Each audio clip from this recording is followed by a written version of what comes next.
सकरण मां सिंधियाना news network जी reporter Mir Mohammad की ॾियो मूजिब GDA अॻवान ग़ुलाम मुर्तज़ा ख़ान जतोई जे ख़िलाफ़ इंतकामी कार्रवाइनि ऐं ग़ैर क़ानूनी गिरफ़्तारियुनि ख़िलाफ़ SUP डिवीज़न शहीद बेनज़ीराबाद ऐं जतोई बिरादरी जे सवें अॻवाननि ऐं कारकुननि तरफ़ां चांडिया पंप खां काज़ी सरफराज़ मेमण चौक ताईं एहतिजाज जी रैली कढी धरणो हयो।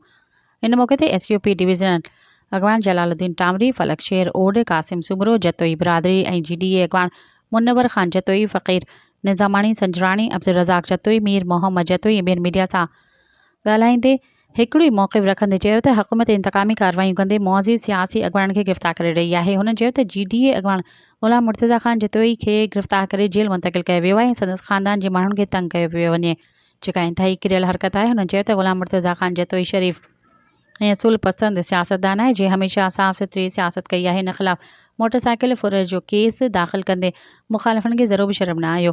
हुननि चिताब ॾींदे चयो त ग़ुलाम मुर्तज़ा ख़ान जतोई खे फ़ौरन आज़ादु कयो वञे, ॿी सूरत में सख़्तु एहतिजाज कयो वेंदो।